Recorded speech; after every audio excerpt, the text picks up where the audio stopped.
Dan disebutkan bahwasanya antara Nabi Isa dengan Nabi kita Muhammad sallallahu alaihi wasallam jaraknya adalah 600 sanah, 600 tahun.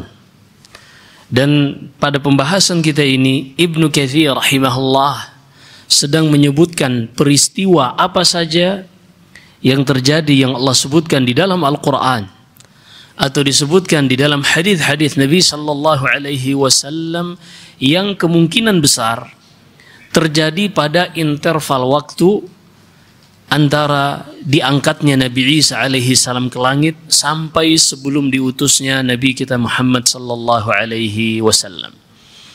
Dan pada malam hari ini insyaallah taala kita akan bahas tentang sebuah kisah yang patut untuk kita ambil pelajaran. Yang mana kisah ini, kata Ibnu Abbas radhiyallahu anhuma, kalau kita qiyaskan, kalau kita bandingkan dengan apa yang terjadi pada zaman kita sekarang, maka sungguh seharusnya seorang benar-benar menangis dan takut jika ia mengetahui kisah ini dan sebab yang ada di dalam kisah tersebut. Apa kisahnya? Kisah ini dikenal dengan qissatu ashabis sabat. Kisah suatu kaum dari kalangan Bani Israel yang mana mereka melakukan pelanggaran terhadap satu hari yang Allah jadikan bagi mereka sebagai hari yang sakral. Hari di situ mereka tidak boleh untuk jual beli. Hari tidak boleh di dalamnya mereka melakukan kegiatan-kegiatan apapun. Hari tersebut harus diagungkan dengan tidak bekerja, tidak mencari rezeki seperti di lautan atau di daratan, tidak boleh memancing, tidak boleh berlayar di hari tersebut. Pokoknya hari tersebut hanya fokus untuk ibadah. Itu adalah hari Sabat. Itu adalah hari Sabtu yang Allah sebutkan kisahnya di dalam surat Al-Baqarah, juga ada di dalam surat Al-A'raf. Kita akan sebutkan alur cerita dari kisah ini melalui surat Al-A'raf. Allah Subhanahu wa taala berfirman, "Watlu 'alaihim naba" Allah Subhanahu wa taala berfirman, واسألهم عن القرية التي كانت حاضرة البحر إذ يعدون في السبت إذ تأتيهم حيتانهم يوم سبتهم شرعا ويوم لا يسبتون لا تأتيهم. Wahai Muhammad sallallahu alaihi wasallam. Jadi ayat ini adalah ayat madaniyah. Ayat ini adalah ayat-ayat yang diturunkan setelah hijrah. Kata Allah Subhanahu wa taala, tanyakan kepada mereka wahai Muhammad, kepada orang-orang Yahudi yang ada di Madinah. Yang mana pada zaman Nabi ketika beliau berhijrah datang ke kota Yathrib, di Madinah pada saat itu selain orang-orang Arab asli yang merupakan penduduk kota Yathrib yang kemudian diubah namanya menjadi Madinah, ada dua suku besar yang bernama Aus dan Khazraj, Banu Qilah. Selain penduduk Arab asli ini, ada penduduk Yahud. Penduduk Yahud ketika itu ada 3 kabilah. Yang pertama adalah Banu Nadir dengan ketuanya Huyai bin Akhtab. Kemudian ada Banu Qainuqa dan yang ketiga ada Banu Quraidah. Dan semuanya ini nanti insyaallah taala kita akan sebutkan apakah mereka tetap akan tinggal di Madinah. Dan ketika Rasulullah sallallahu alaihi wasallam datang ke Madinah, di situ beliau mengajarkan dan meletakkan asas toleransi antar beragama ketika hidup dalam satu bangsa. Jadi Islam sudah berbicara tentang toleransi antar agama sejak orang-orang belum meneriakan yang namanya toleransi. Di saat peradaban Eropa dan Amerika masih mendiskreditkan ras, warna kulit, suku bangsa, apalagi keyakinan, Islam sudah mengajarkan kesetaraan dan toleransi pada hal-hal yang memang di situ berbeda. Hanya anehnya Ketika 14 abad berlalu, justru Islam yang ingin diajarkan untuk toleransi. Manhaj salaf yang ingin diajarkan untuk toleransi. Lalu mereka dituduh radikal. Dituduh mereka ini hanya ingin benar sendiri. Anda telat, kurang piknik. 14 abad yang lalu Nabi SAW ketika sampai ke Madinah, beliau membuat kesepakatan dengan 3 kabilah Yahud dan juga bangsa-bangsa Arab yang lain dari kalangan Arab, Badu yang ada di pedalaman Madinah. Semuanya masing-masing memiliki hak untuk bisa tinggal tenang, aman, tanpa ada gangguan dari sesama. Tapi masing-masing juga memiliki kewajiban, yaitu untuk saling membantu kalau ada yang menyerang dari luar. Ini sejak dulu, sejak 14 abad yang lalu. Persis sejak 1445 tahun yang lalu. Karena beliau membuat kesepakatan ini ketika pertama kali sampai ke Madinah, dan itu adalah tahun pertama dari tahun Hijriah. Baik. Kata Allah Subhanahu wa taala, wahai Muhammad, tanyakan kepada orang-orang Yahud.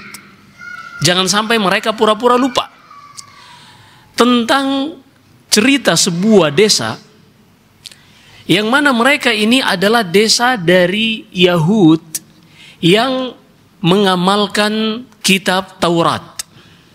Yahud yang menisbatkan diri kepada pengikut Nabi Musa, mereka inilah yang diturunkan Taurat kepada mereka. Yang mana di dalam Taurat ada larangan untuk melakukan kegiatan pada hari Sabtu. Tidak boleh, salah satunya, jadi kata Ibnu Abbas radhiyallahu anhuma, kejadian tersebut adalah kejadian yang terjadi pada suatu desa yang bernama Aila. Desa Aila ini yang berada di Yordania, dekat Laut Merah. Pada saat itu Allah Subhanahu wa taala melarang mereka untuk memancing di hari Sabtu. Tapi ikan-ikan ini ternyata ketika melihat hari Sabtu, di situ tidak ada penangkapan, justru ikan-ikan ini datang. Jadi syariat itu sudah ada sejak lama, dan mereka pun dengan berjalannya waktu terus menaati syariat untuk tidak boleh melakukan kegiatan di hari Sabtu. Terus berganti generasi mereka mengamalkan dan saling mewariskan larangan untuk beramal, bekerja di hari Sabtu. Hingga datang suatu generasi, yang mana generasi ini sudah mulai bergeser dari nilai-nilai yang diwariskan oleh leluhur mereka, berupa berpegang dengan Taurat.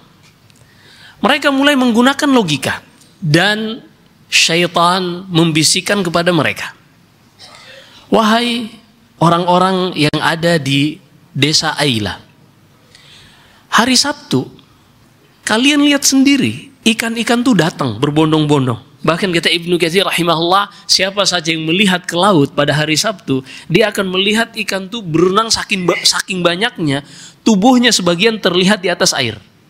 Iya. Dan kalian dilarang oleh Allah, kata syaitan, kata iblis, dilarang untuk memakannya dan memancingnya secara langsung. Artinya kalian ngambil ikannya hari itu yang dilarang. Tapi kalau seandainya kalian meletakkan alat pancing, entah itu kail, joran misalnya, atau jala, jaring, kalian letakkan hari Jumat dan kalian ambilnya hari Ahad atau Sabtu malam, karena di hari itu berganti ketika matahari terbenam, maka kalian tidak dikatakan melanggar larangan hari Sabtu. Akhirnya mereka pun orang-orang yang didatangi iblis ini, yang mereka merasa bahwasanya mereka lah orang yang cerdas. Oh iya juga ya, ini kan ikan melimpah nih hari Sabtu nih, kesempatan emas nih.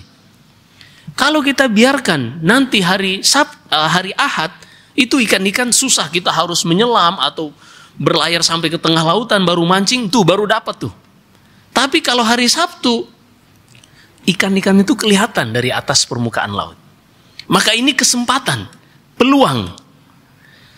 Mereka pun menyebarkan pemikiran ini di tengah-tengah warga Ailah.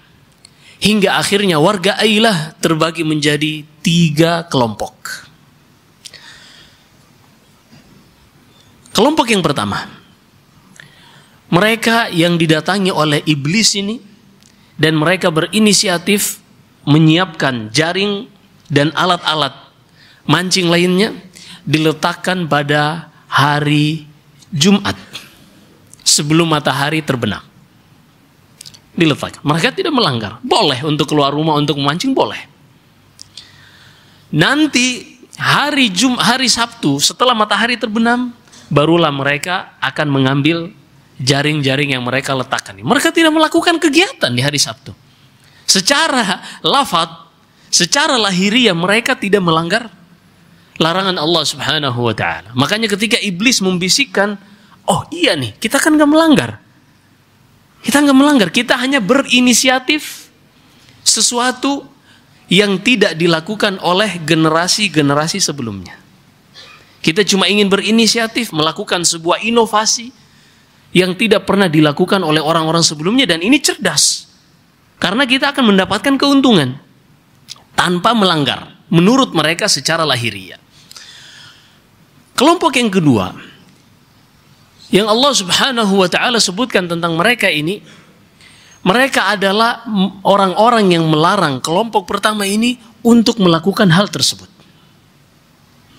Mereka mengatakan, jangan sekali-kali kalian mencoba untuk melakukan tipu muslihat di dalam berinteraksi dengan Allah Subhanahu wa taala. Jangan membuat-buat sesuatu yang samar, padahal sebenarnya pada hakikatnya kalian ingin melanggar. Ini yang dilakukan kelompok kedua. Mereka terang-terangan melarang dan mencegah, mengingkari orang-orang yang akan melakukan penangkapan ikan di hari Sabtu. Kelompok yang ketiga, mereka tidak mengingkari dengan lisan, tidak pula dengan tangan, hanya saja mereka mengingkari dengan hati. Mereka tidak menasehati orang-orang yang akan melakukan pelanggaran ini. Kelompok ketiga ini mengatakan kepada kelompok kedua, sebagaimana yang Allah hikayatkan, wa idz qalat ta'ifatun minhum lima ta'iduna qauman Allahu muhlikuhum aw mu'adzibuhum adzaban syadida. Ketika kelompok ketiga, mereka berkata kepada kelompok yang melarang, kelompok kedua, kenapa kalian capek-capek melarang mereka? Udah biarin aja. Mereka ini sudah berani untuk mencoba-coba melanggar dan membuat tipu muslihat dalam melanggar larangan Allah Subhanahu wa taala. Udah biarin aja. Nggak usah nasihati. Kenapa kalian menasihati? Nah, ini kelompok yang ketiga. Apa kata kelompok yang kedua? Qalu ma'dziratan ila rabbikum wa la'allahum yattaqun. Kami mengingkari mereka, tipu daya yang mereka lakukan, tujuannya dua. Kata kelompok yang kedua ini, tujuannya dua. Yang pertama, ini adalah ma'dziratan ila rabbikum. Benar-benar kami ingin memperlihatkan kepada Allah bahwasanya kami mengingkari secara terang-terangan apa yang mereka perbuat, sebagaimana mereka melanggar syariat Allah juga terang-terangan. Tujuannya apa? Agar kami dicatat di sisi Allah benar-benar melanggar dan Allah tidak akan ikut membinasakan kami. Adapun mereka, kami tahu sebentar lagi siksaan Allah, azab Allah pasti akan datang kepada mereka.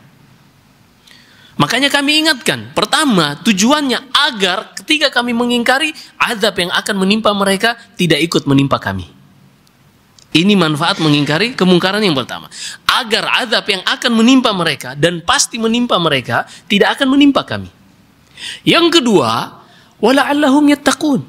Dan mungkin saja kalau kami ingatkan, mungkin ada di antara mereka yang mau rujuk. Mungkin ada di antara mereka yang mau berpikir dan bertobat dari pelanggaran yang mereka lakukan. Akhirnya 3 kelompok ini pun mereka mulai masing-masing berjalan sesuai yang mereka yakini. Pada hari Jumat siang, sebagaimana yang disebutkan Ibnu Abbas radhiyallahu anhuma yang dinukil Ibnu Katsir dalam tafsirnya. Kata Ibnu Abbas, orang-orang yang kelompok kedua yang mengingkari secara terang-terangan, menasehati mereka untuk tidak melakukan pelanggaran, mereka pun di siang hari mengajak anak dan istri mereka untuk mencari tempat di sebelah kanan dari negeri Aila ini, di sebelah kanan, untuk menghindari jangan sampai mereka ikut tertimpa adab. Mereka pergi. Kelompok yang ketiga, yang mereka tidak setuju dengan perbuatan pelanggaran tersebut, tapi juga tidak mengingkari, hanya mengingkari dengan hati. Mereka ini, kata Ibnu Abbas, juga mengajak anak dan istri mereka mencari jalan sebelah kiri. Tersisalah di dekat laut ini kelompok yang pertama, yaitu mereka yang sudah mempersiapkan untuk melanggar syariat Allah Subhanahu wa ta'ala. Terpisahlah, masing-masing berjalan sesuai dengan apa yang mereka yakini. Kata Allah Subhanahu wa ta'ala, "Falamma nasu ma dzukiru bih anjayna alladhina yanhauna 'anis su' wa aghraqna wa akhadna alladhina zalamu bi'adzabin ba'isin bima kanu yafsuqun." Tatkala kelompok pertama ini, orang-orang yang melakukan pelanggaran, mereka tidak mengindahkan nasihat yang sudah disampaikan kepada mereka, justru mereka meninggalkan nasihat tersebut. Akhadna alladhina zalamu bi'adzabin ba'is. Kami pun langsung menyiksa orang-orang yang melanggar pada hari Sabtu ini dengan azab yang sangat pedih. Apa itu azab yang pedih ini? Falamma atau amma nuhu anhu qulna lahum kunu qiradatan khasin. Kata Allah pada ayat setelahnya, ketika mereka melampaui batas terhadap syariat Allah, kami pun mengutuk mereka dan menjadikan mereka sebagian ada yang menjadi kera dan sebagian ada yang menjadi, di dalam ayat yang lain, di dalam surat Al-Maidah, وَجَعَلَ مِنْهُمُ الْقِرَدَةَ وَالْخَنَازِيرَ وَعَبَدَ الطَّاغُوتِ. Sebagian jadi kera dan sebagian jadi babi.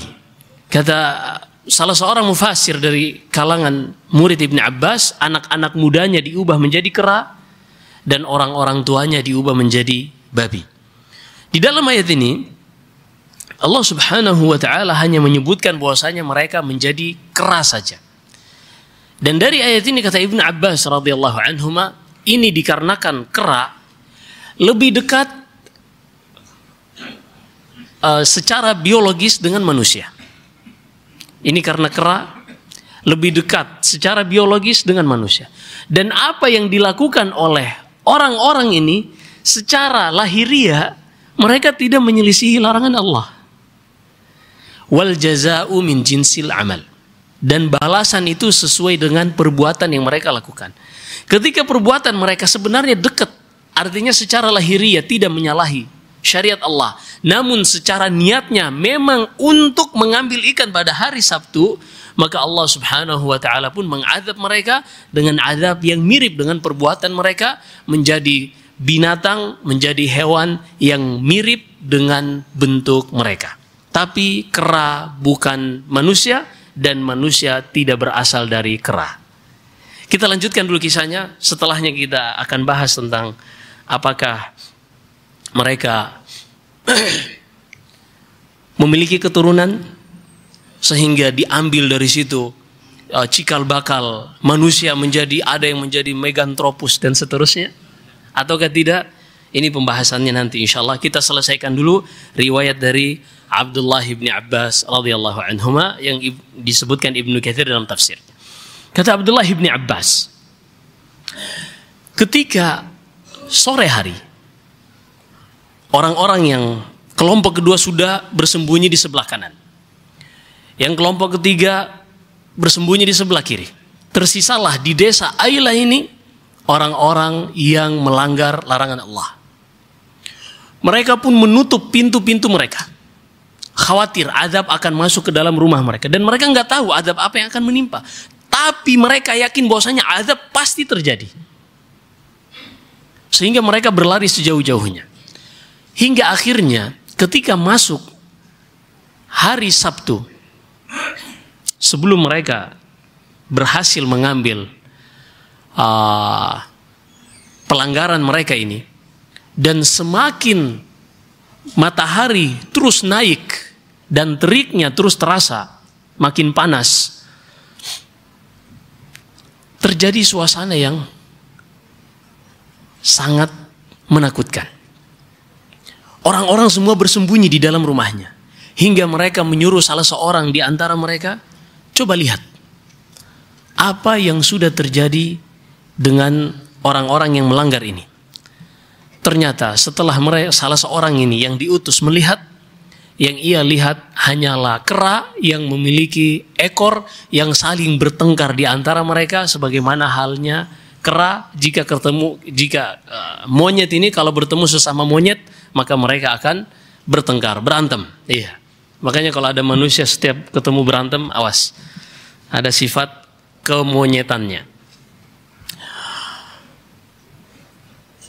Kata Allah Subhanahu wa ta'ala, ketika mereka meninggalkan nasihat oleh kelompok kedua, Allah Subhanahu wa ta'ala mengazab mereka dengan diubah menjadi kera, monyet. Kemudian kata Allah, dan kami selamatkan orang-orang yang mengingkari mereka. Artinya orang kelompok yang kedua tadi, mereka semua diselamatkan oleh Allah Subhanahu wa ta'ala. Tidak ada satupun yang ikut terkena dampak dari dosa ini. Kenapa? Karena mereka mengingkari. Bagaimana nasibnya kelompok yang ketiga? Yang mereka tidak setuju, tidak sepakat dengan pelanggaran yang dilakukan oleh orang-orang ini, tapi mereka tidak mengingkari. Mereka ini dikenal dengan kelompok as-sakitin, mereka yang diam. Kata Ikrimah, murid dari Ibnu Abbas, mereka pun Allah diamkan bagaimana nasibnya ketika azab itu turun. Apa maksudnya? Para ulama berselisih pendapat. Apakah mereka ikut diazab atau mereka tidak ikut diazab? Kata Ikrimah yang kemudian disepakati Ibnu Abbas, beliau rujuk dari pendapatnya sebelumnya, kata Ibnu Katsir, mereka ini tidak ikut diazab oleh Allah karena mereka tidak melakukan kezaliman, karena mereka tidak melakukan pelanggaran, dan Allah sudah menetapkan pada dirinya Allah tidak akan mengazab seseorang dengan dosa yang tidak ia lakukan. Allah Subhanahu wa ta'ala tidak akan mengazab seseorang dengan dosa yang tidak ia lakukan. Makanya akidah ahli sunnah wal jamaah tentang pelaku dosa besar, selama dia tidak melakukan kesyirikan atau kekufuran, dia tidak akan kekal di neraka. Di dalam hadis Ubadah bin Samit, "Faman asaba min dzalika fa'uqiba fid dunya fahuwa kaffaratullah." Dalam Sahih Bukhari dalam Kitabul Iman, kata Ubadah bin Samit, kami membaiat Nabi sallallahu alaihi wasallam untuk tidak melakukan kesyirikan, tidak boleh melakukan dosa besar. Kemudian kata Rasulullah, siapa saja yang terjatuh ke dalam dosa besar, kemudian dia dihukum dengan hukum had.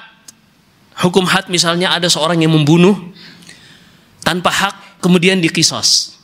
Ada yang mencuri dan memenuhi syarat, tangannya dipotong. Ada yang berzina dan dia sudah menikah, dirajam. Atau dia berzina sebelum dia menikah, maka dia dicambuk 100 kali dan diasingkan selama setahun penuh. Kalau dia melakukan dosa-dosa ini dan sudah dibalas di dunia, kata Nabi sallallahu alaihi wasallam, fahuwa kafaratullah, maka hukum had tadi sudah menjadi penggugur dosanya, dan Allah tidak akan mengazabnya lagi di hari kiamat dengan dosa yang sudah ditegakkan hukum had padanya. Wa man asaba min dzalika thumma satarahu Allah fahuwa ila Allah. Dan siapa saja yang sudah terlanjur terjatuh ke dalam dosa tersebut, kemudian Allah menutupi aibnya, jangan dia ceritakan kepada orang lain. Jangan dia ceritakan bahwasanya dulu dia melakukan dosa, jangan, tutupi. Sembunyikan, jadikan itu rahasia antara engkau dengan Allah. Tapi kata Rasulullah, fahuwa ila Allah. In sya'a fa'anhu wa in sya'a aqabah. dia di akhirat kelak kembali urusannya kepada Allah Subhanahu wa taala. Kalau Allah berkehendak, Allah akan maafkan karena Dia Maha Pengampun lagi Maha Penyayang. Karena Allah tidak butuh dengan ibadah kita. Kitalah yang butuh kepada Allah dalam beribadah agar Allah menyayangi dan merahmati kita. Dan kalau Allah berkehendak, maka Allah akan mengadabnya. Karena memang Dia sendiri yang menjadi penyebab untuk membolehkan dirinya diazab dengan melakukan dosa tadi. Tapi ketika dia melakukan perzinahan sekali misalnya, atau melakukan pencurian sekali, atau membunuh satu nyawa yang belum ditegakkan hukum had di dunia, maka Allah hanya akan mengazabnya sesuai kadar dosa yang dia lakukan. Kalau dia hanya membunuh satu orang, maka dia tidak akan ditimpakan azab pembunuhan terhadap dua orang apalagi lebih. Kalau dia melakukan dosa zina satu kali, wal'iyadzubillah, maka dia tidak akan diazab dengan dosa zina dua kali atau tiga kali. Wala yadhlimu rabbuka ahada. So, Allah tidak akan pernah menzalimi seorang pun sama sekali. Nah, ketika dia diazab di neraka karena dosa membunuh misalnya, satu orang yang ia bunuh, dan azab tersebut sudah selesai, kemudian tersisa keimanan di dalam hatinya, maka keimanan ini tempatnya bukan di neraka. Dosanya sudah habis, sudah dicuci, dan Allah tidak akan mengazabnya melebihi dari dosa yang dia lakukan.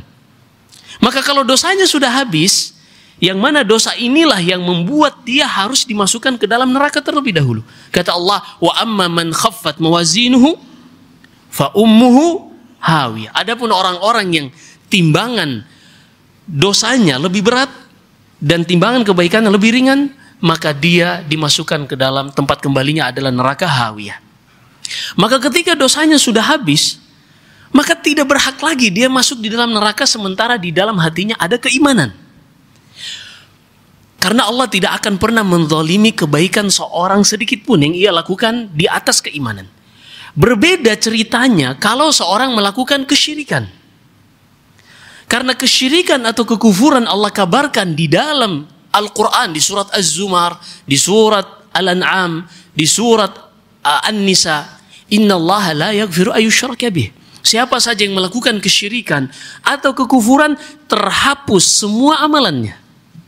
Terhapus semua amalannya. Sehingga ketika ia masuk neraka, maka tidak ada kebaikannya. Kenapa tidak ada kebaikannya? Karena terhapus oleh kesyirikan yang dia lakukan. Karena kesyirikan ini adalah a'zamu dzulm, kezaliman paling besar. Kenapa dikatakan kezaliman paling besar dan bisa menghapus semua amalan kebaikan yang ia lakukan? Karena ketahuilah, kebaikan di dunia ini ada dua.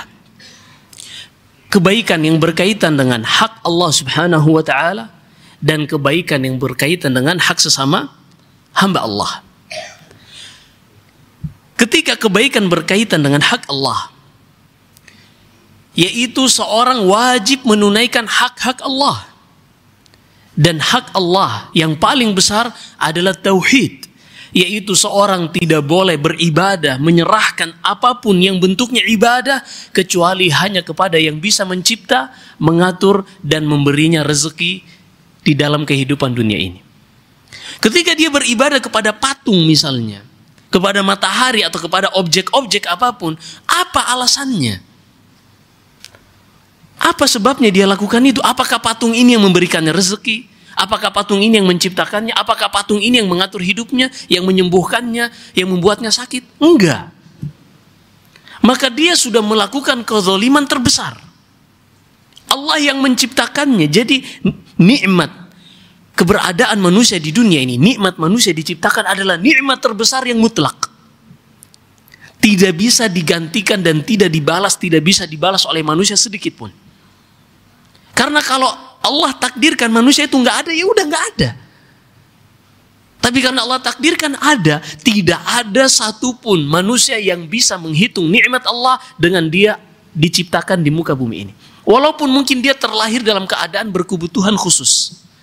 Walaupun dia terlahir di dunia ini tanpa tangan, tanpa kaki, ketahuilah dengan dia ada di dunia ini sudah nikmat yang sangat luar biasa, yang seorang tidak mungkin bisa membalasnya. Nah, ketika nikmat terbesar ini dia tidak bersyukur kepada Allah dengan beribadah kepada Allah, menyerahkan hak-hak ibadah hanya kepada Allah, tapi justru dia beribadah kepada selain Allah, ketahuilah dia sudah melakukan dosa yang paling besar yang tidak mungkin diterima kebaikan kecuali seorang meninggalkan dosa terbesar ini. Ada seorang dalam hubungan dengan manusia baik, menyumbang, memberikan bantuan, tapi dia melakukan kesyirikan. Itu gimana tuh?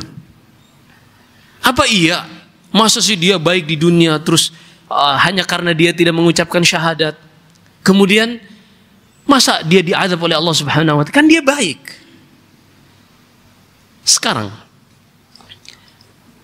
Allah Subhanahu wa taala yang menciptakan dia, kemudian memerintahkan dia untuk beribadah kepada Allah. Dia tidak mau. Justru dia memilih untuk berbuat baik dan menghambakan diri kepada manusia. Apakah layak yang seperti ini?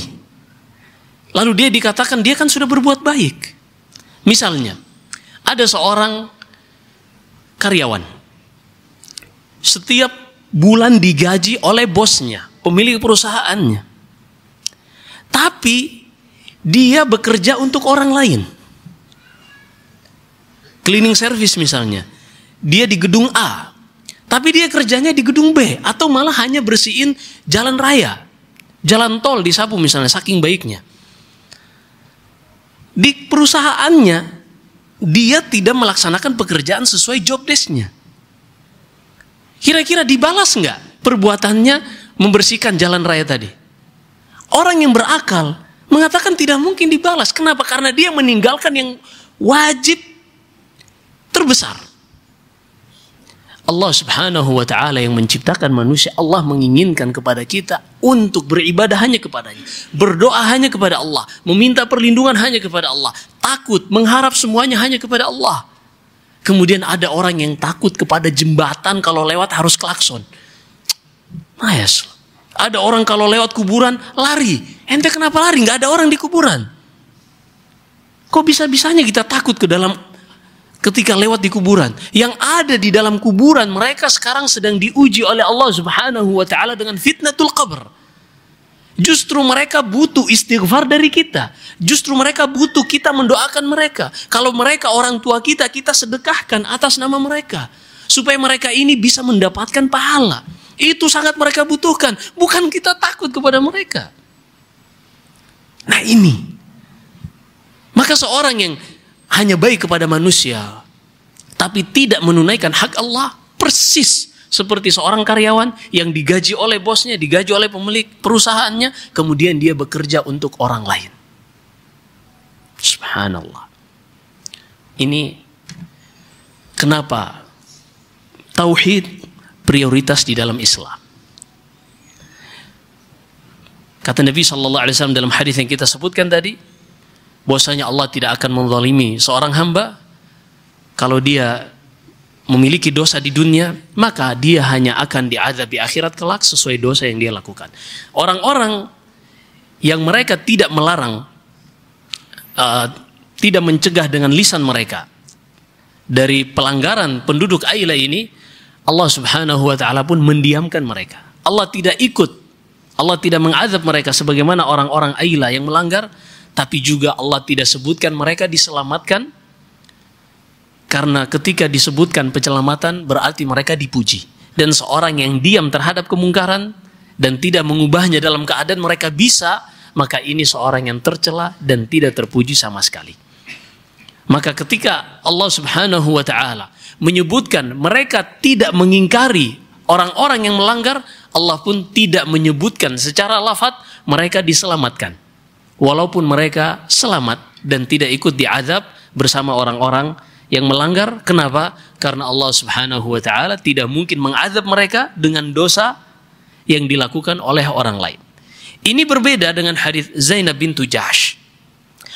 Kata Nabi sallallahu alaihi wasallam, ya'til jaishu ilal Ka'bah. Ada satu pasukan yang ingin menghancurkan Ka'bah. Kemudian Allah Subhanahu wa ta'ala membinasakan mereka semua. Lalu kata istri Rasulullah, ya Rasulullah, anahlik wa fina salihun. Wahai Rasulullah, apakah kita akan binasa sementara di tengah-tengah kita ada orang-orang saleh? Apakah kita akan diazab, diratakan semua azabnya? Di tengah-tengah kita ada orang-orang saleh. Di sini 2 poin. Ada orang-orang saleh tetap diazab ketika mereka bercampur baur dengan para pelaku maksiat dan mereka tidak mengingkari. Kalau mereka mengingkari, mereka akan diselamatkan oleh Allah dengan cara apapun yang Allah ketahui. Kemudian yang kedua, mereka ikut diazab karena mereka bercampur baur dengan kelompok tadi. Makanya Nabi SAW ketika ditanya tentang sebagian orang yang hidup di tengah orang-orang kafir dan mereka tidak mau berhijrah dan tidak bisa juga menegakkan syariat Allah Subhanahu wa taala, kata Nabi SAW, ana bari'un min kulli muslimin yuqimu baina dhahrainil kuffar. Aku berlepas diri dari setiap muslim yang hidup tinggal di tengah-tengah orang-orang kafir. Apa maksud berlepas diri di sini?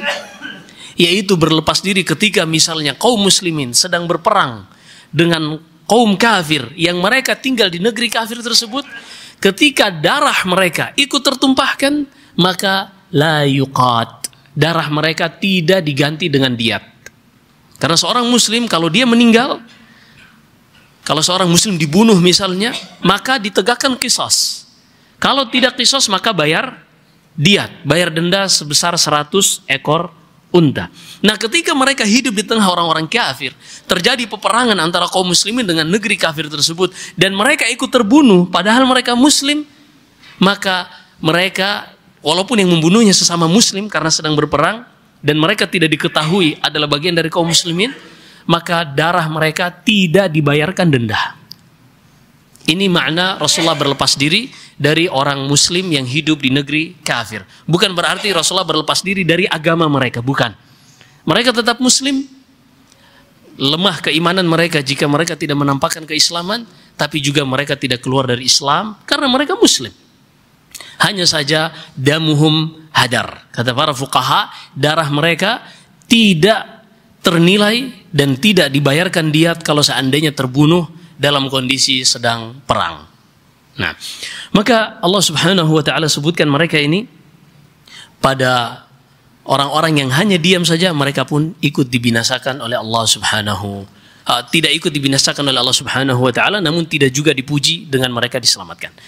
Ketika Abdullah bin Abbas radhiyallahu anhuma membaca firman Allah yang kita sebutkan tafsirannya pada hari ini berkaitan dengan penduduk Ailah yang melakukan pelanggaran pada hari Sabtu. Kata Abdullah bin Abbas sambil menangis kepada muridnya, betapa banyak kemungkaran yang kita saksikan dengan mata kita, kemungkaran yang kita dengar dengan telinga kita. Saking banyaknya kita udah tidak sempat lagi mengingkarinya. Dan kita katakan pada hari ini, 14 abad setelah Abdullah bin Abbas kita hidup saat ini, kemungkaran Abdullah bin Abbas hidup pada zaman Nabi, kemudian hidup pada zaman sahabat yang merupakan zaman terbaik dari generasi umat ini. Tapi beliau sudah mengucapkan ucapannya tadi. Lalu bagaimana sekiranya kalau Abdullah bin Abbas radhiyallahu anhuma hidup di zaman kita ini, melihat kemungkaran baik yang offline apalagi yang online. Nas'allahu salamul afiyah. Maka di zaman ini, inilah yang disebut oleh Nabi sallallahu alaihi wasallam zamanul harj. Zaman yang penuh dengan fitnah dan ujian. Yang ketika seorang melihat dirinya di tengah-tengah lingkungan, ia selalu terarahkan untuk melakukan maksiat. Ketika seorang berada di suatu lingkungan, dia merasakan kiri kanannya semuanya maksiat. Hingga akhirnya ketika setiap hari ia hidup di lingkungan seperti itu, Allah Subhanahu wa taala pelan-pelan menutupi hati orang tersebut hingga ia tidak menyadari lagi bahwasanya ia hidup di tengah-tengah lingkungan maksiat. Ini hukuman yang pertama yang Allah berikan kepada pelaku maksiat. Dalam hadis Al-Irbad bin Sariyah radhiyallahu taala an dalam Sahih Muslim, Nabi sallallahu alaihi wasallam bersabda, "Tu'radul fitanu 'alal qulubi kal hasiri 'udan 'udan." Fitnah, ujian, dosa ditawarkan kepada manusia sedikit demi sedikit setiap hari. Setiap saat. Baik itu dosa berupa maksiat, syahwat, ataupun berupa syubhat. Pemikiran yang salah, akidah yang keliru. Tiap hari ditawarkan. Apalagi bagi orang-orang yang membuka dirinya mengakses medsos. Ini udah pasti dia akan mendapatkan, kalau bukan syahwat, syubhat. Kata Nabi SAW, setiap hari ini ditawarkan ke hati manusia. Fa ayyu qalbin ushribaha nukita fihi nuktatun sauda. Hati mana saja yang ketika mendapatkan tawaran syahwat atau syubhat ini, maka akan dititikkan pada hati tersebut satu titik hitam. Wa ayyu qalbin ankaraha nukita fihi nuktatun bayda. Dan hati mana saja yang menolaknya, memilih menghindar dari fitnah, syubhat atau syahwat tersebut, maka akan dititikkan pada hatinya satu titik putih. Hingga kata Nabi sallallahu alaihi wasallam, yasira ila qalbain. Sampai hati manusia itu menjadi dua jenis hati. Abyad kas-safa, la tadurruhu fitnatun ma damatis samawati wal ard. Hati jenis yang pertama adalah hati yang putih yang terus menolak setiap tawaran syubhat atau syahwat yang ditawarkan kepadanya. Maka hati yang seperti ini, karena dia sudah terbiasa tadrib, riyadhah, melatih dirinya untuk menghindar setiap ada maksiat yang ditawarkan, melatih dirinya dan membekali dirinya setiap ada syubhat yang ditawarkan, hati ini pun menjadi hati yang putih bersih, tidak akan pernah ada fitnah, syahwat atau syubhat yang bisa membuatnya terpengaruh. Wal akhar, kata Nabi sallallahu alaihi wasallam, adapun hati jenis yang kedua, aswad murbat kal kuzil mujakhiyah. Hati yang kedua adalah hati yang terus menerima setiap tawaran syahwat dan tidak bisa menolak setiap tawaran syubhat. Tidak punya bekal. Nggak pernah belajar. Nggak pernah duduk di majlisul ilm. Sehingga antara syubhat dengan kebenaran dia udah nggak bisa bedakan. Antara yang batil dan yang hak dia nggak bisa bedakan. Justru ketika di framing yang sunnah itu dianggap kaku dan yang bid'ah itu dianggap bijak. Yang ajaran Nabi SAW dianggap kaku dan inovasi-inovasi yang terbaru dianggap inilah cinta Nabi, memuliakan Nabi. Dibalik syubhatnya, subhanallahil azim. Ketika dia tidak pernah duduk di majelis, nggak punya bekal ilmu, dia nggak bisa menolak. Dibawakan satu kaidah umum yang para ulama menggunakannya untuk perkara mubah, untuk perkara adat, tapi oleh dia dipakai untuk perkara ibadah, dia pun nggak bisa bantah. Kenapa? Kurang bekal di dalam menuntut ilmu, jarang duduk di majlisul ilm. Kata Nabi SAW, hati jenis ini bagaikan panci, bawah panci yang terus dibakar hingga menjadi hitam seperti arang. Kalau hatinya sudah tertutupi dengan noda-noda hitam seperti ini, maka akan sulit ditembus oleh hidayah, nasihat, cahaya dari Allah Subhanahu wa ta'ala. Kal hasir udan-udan. Dan itulah halangan yang Allah sebutkan di dalam surat Al-Mutaffifin, kalla bal rana ala qulubihim makanu yaksibun. Sekali-kali tidak, hati mereka sudah terkunci dan tertutup dikarenakan ron, titik hitam yang terus mereka sendiri yang membuka hati mereka. Jadi Allah Subhanahu wa ta'ala tidaklah membuat orang-orang Yahud tersesat, Bani Israel tersesat, melainkan dikarenakan perbuatan mereka sendiri. Allah berfirman dalam surat As-Saff, falamma zaghu azaghallahu qulubahum. Ketika mereka ini menyimpang, Allah buat hati mereka menyimpang. Ketika mereka melakukan pelanggaran di hari Sabtu, Allah ubah mereka menjadi kera dan monyet. Karena perbuatan diri mereka sendiri. Kenapa hati kita melihat kiri kanan maksiat, kita biasa-biasa aja. Ada perempuan yang lewat, membuka aurat. Waduh, mau dilihat, haram. Nggak dilihat, barang bagus. Astagfirullah. Nggak boleh. Kenapa udah seperti itu sampai dijadikan bahan candaan? Itu tadi saya menukil ya, ada seorang dai yang mengatakan seperti itu. Itu bukan ucapan saya. Dia mengatakan kalau ada perempuan yang lewat dengan terlihat auratnya, ini kalau dilihat haram, nggak dilihat barang bagus. Astagfirullahaladzim. Ana menukil. Wa astagfirullah min hadzal naql. Kenapa? Bahkan dijadikan bahan candaan. Padahal dahulu ulama ketika mendengarkan maksiat, mereka takut. Nabi SAW ketika melewati rumah kaum Ad atau kaumnya Nabi Saleh dari kaum Thamud, atau Hijr, kaumnya Nabi Thamud, beliau langsung berlari. Beliau cepat. Kata beliau, jangan kalian datangi tempat-tempat yang dahulu manusia diazab di situ. Illa an takunu bakin aw mutabakin. Kecuali kalian lewati dalam keadaan sedih, takut jangan sampai kalian ditimpakan hal tersebut.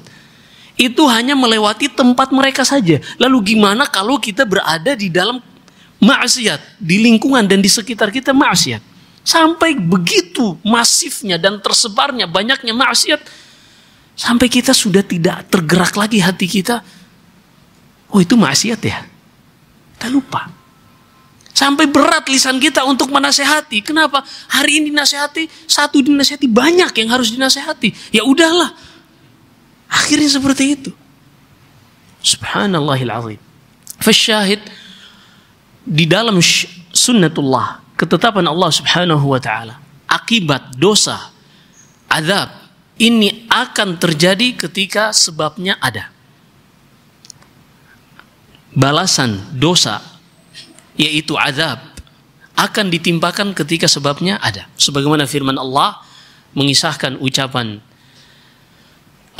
Syuaib, Nabi yang diutus kepada kaum Madian, wa ya qaumi la yajrimannakum shiqaqi ayyusibakum mithlu ma asaba qauma Nuhin aw qauma Hudin aw qauma Salih wa ma qaumu Lutin minkum biba'id. Ay biba'id min makanin wa min fi'il. Hati-hati wahai kaumku, kata Syuaib, jangan sampai kalian ditimpakan apa yang ditimpakan kepada kaumnya Nabi Nuh, kaumnya Nabi Hud, kaumnya Nabi Saleh, dan kaumnya Nabi Lut tidak jauh dari kalian. Tidak jauh dari sisi waktu dan dari sisi tempat, karena sama-sama berada di sekitaran laut mati. Dan ketika kalian melakukan perbuatan yang merupakan sebab, hati-hati, tinggal menunggu akibatnya. Maka ini yang perlu kita hadirkan di hari-hari seperti ini, benar-benar zaman fitnah. Dan Nabi SAW sudah membimbing kita untuk menghadapi masa-masa seperti ini. Karena inilah konsekuensi diutusnya seorang Rasul. Tidak ada satupun kebaikan, melainkan wajib bagi Rasul tersebut untuk menjelaskan kebaikan tersebut kepada umatnya. Dan tidak ada satupun keburukan, melainkan wajib bagi Rasul tersebut untuk menjelaskan kepada umatnya. Nabi SAW bersabda dalam Sahih Muslim, al-ibadatu fil harj kahijratin ilayya. Beliau menjelaskan jalan keluar di masa-masa fitnah. Kata beliau, seorang beribadah, menjauhi fitnah, fokus untuk beribadah kepada Allah, ini pahalanya seperti berhijrah kepadaku di Madinah, kata Nabi SAW. Maka ketika masa-masa fitnah di sekitar kita yang terlihat hanyalah maksiat dan maksiat, saatnya lah kita memegang tangan istri kita, anak-anak kita ajak. Mungkin kita tidak bisa berpindah tempat, pindah dari tower ini ke tower yang lain, sama ternyata. Sepertinya untuk dari sisi tempat nggak bisa. Maka saatnya lah kita pindah dari satu perbuatan kepada perbuatan yang lain, pindah dari satu komunitas kepada komunitas yang lain. Dalam Sahih Bukhari kata Nabi SAW, wal muhajiru man hajara ma nahallahu an. Dan hakikat seorang yang berhijrah adalah dia yang meninggalkan hal-hal yang dilarang oleh Allah Subhanahu wa taala. Saatnya kita mengajak anak dan istri kita, keluarga kita untuk lebih memilih lingkungan. Dengan adanya masjid seperti ini, kita lebih mengenali siapa yang harus kita jadikan teman. Dan juga kita mengajarkan diri kita, anak dan istri kita untuk lebih banyak beribadah kepada Allah Subhanahu wa ta'ala. Kalau memang kita sudah tidak sanggup lagi mengingkari dengan lisan, jangan pernah kita untuk berhenti mengingkari dengan hati. Namun sayangnya, bagaimana mungkin kita bisa mengingkari dengan hati kalau kita tidak mengetahui itu adalah kemungkaran? Kapan seorang bisa membedakan mana kemungkaran, mana perkara yang ma'ruf? Tidak ada yang bisa membimbingnya pada hal tersebut kecuali ilmu. Makanya seorang penyair mengatakan, "Araftu syarra la lisyarri walakin litawaqqih, wa man lam ya'rifi syarra minal khairi yaqa'fi." Kata seorang penyair, aku mempelajari keburukan bukan untuk melakukannya, tapi agar aku bisa menghindarinya. Karena seorang yang tidak bisa membedakan antara keburukan dan kebaikan, dikhawatirkan dia akan terjatuh ke dalam keburukan tanpa ia sadari. Nah, ini pentingnya kita duduk di majelis ilmu. Kemudian kita kembali kepada pembahasan kita tentang kera, monyet yang mereka ini diazab oleh Allah Subhanahu wa ta'ala dikarenakan pelanggaran yang mereka lakukan. Apakah mereka ini menjadi cikal bakal? Karena ada sebagian orang yang ingin membantah teori teori apa namanya? Evolusi. Teori evolusi, katanya manusia itu dari kera. Mereka mengatakan kalau kita kayaknya enggak, tapi kalau mereka mungkin. Orang-orang Yahud mungkin. Kenapa? Karena nenek moyang mereka diubah menjadi kera. Ini nggak boleh. Nggak boleh. Karena kalau kita membenarkan teori ini, sama dengan kita mengingkari Tuhan. Karena tujuan dari teori evolusi dalam alam semesta ini, baik berkaitan dengan manusia atau berkaitan dengan bumi ini yang terus mengembang, yang mereka kenal dengan Big Bang, ini tujuan mereka adalah alla bidayah. Bahwasanya sesuatu itu sudah ada dulu. Makhluk ini sudah ada tanpa ada yang menciptakannya. Karena alam ini terus mengalami perluasan. Yang mereka sebut dengan Big Bang, terjadi sesuatu dan seterusnya. Tapi yang menjadikan mereka mentok dalam berpikir adalah kalau memang terjadi perluasan, makhluk itu semuanya berasal dari air. Apa makhluk pertama? Maka mereka pun sebutkan yang pertama itu adalah bakteri atau virus. Dari situ nanti akan muncul tumbuhan, karena ini mikroorganisme.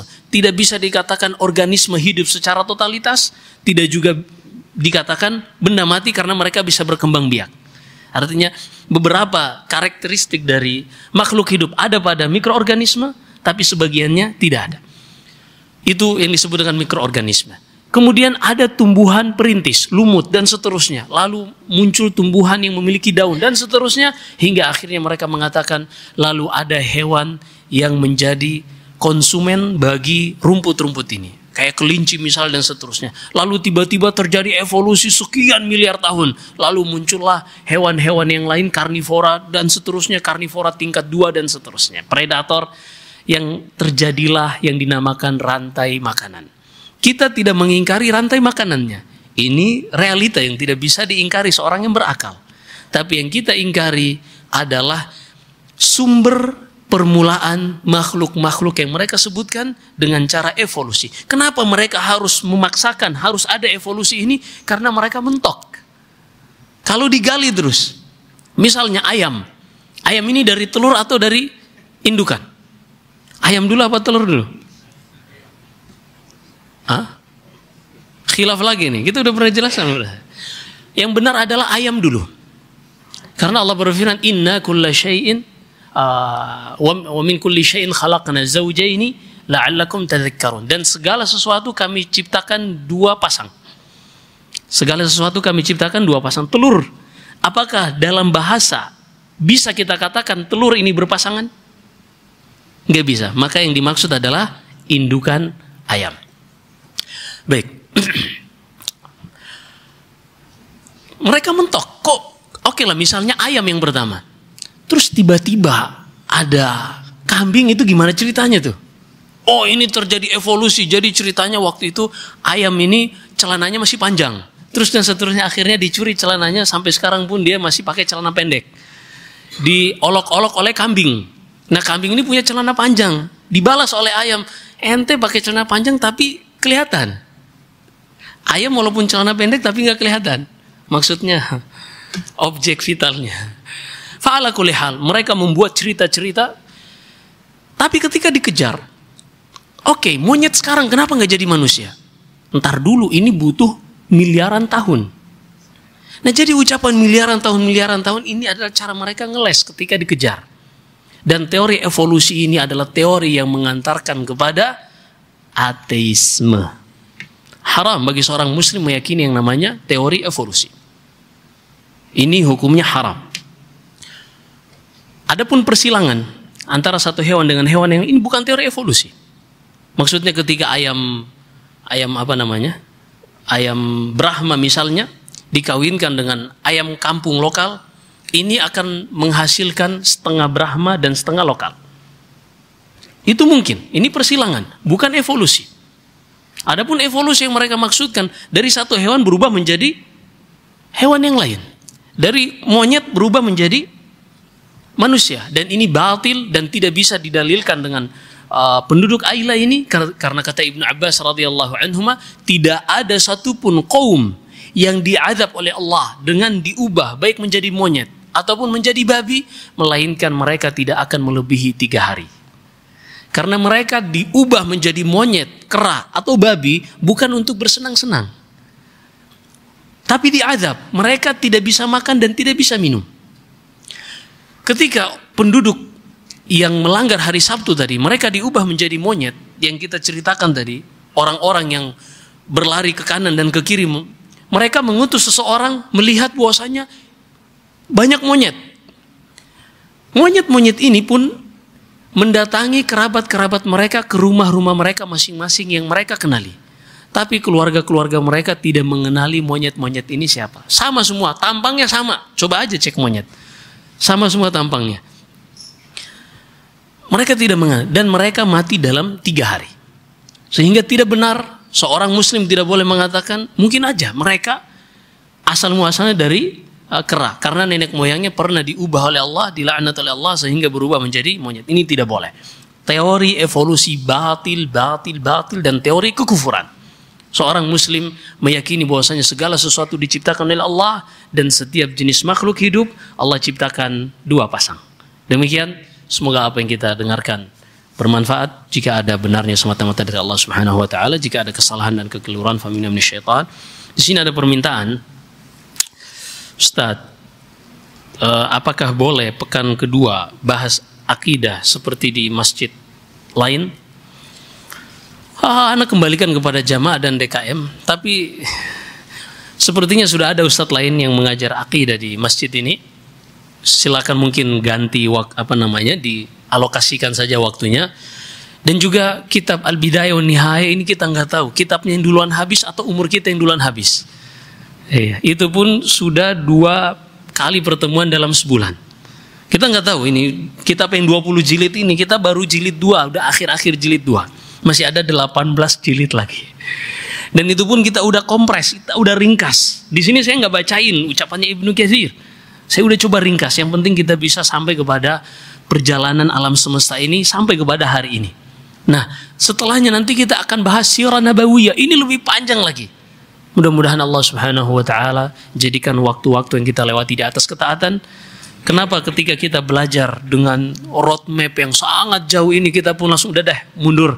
Tapi ketika kita melihat karir kita, kalau kita pasang roadmapnya juga ternyata panjang juga. Dan kita tidak pernah berhenti untuk mengejar karir kita. Padahal itu hanya untuk kemaslahatan dunia yang berakhir dengan kematian kita. Sementara untuk karir akhirat kita, seperti apa kita di akhirat, kita tentukan hari ini. Dan itu akan terus berlangsung setelah kematian kita. Wallahu a'lam. Sallallahu alaihi wasallam wa baraka ala nabiyina Muhammad. Subhanakallahumma wa bihamdik asyhadu an la ilaha illa anta astaghfiruka wa atubu ilaik. Assalamualaikum warahmatullahi wabarakatuh.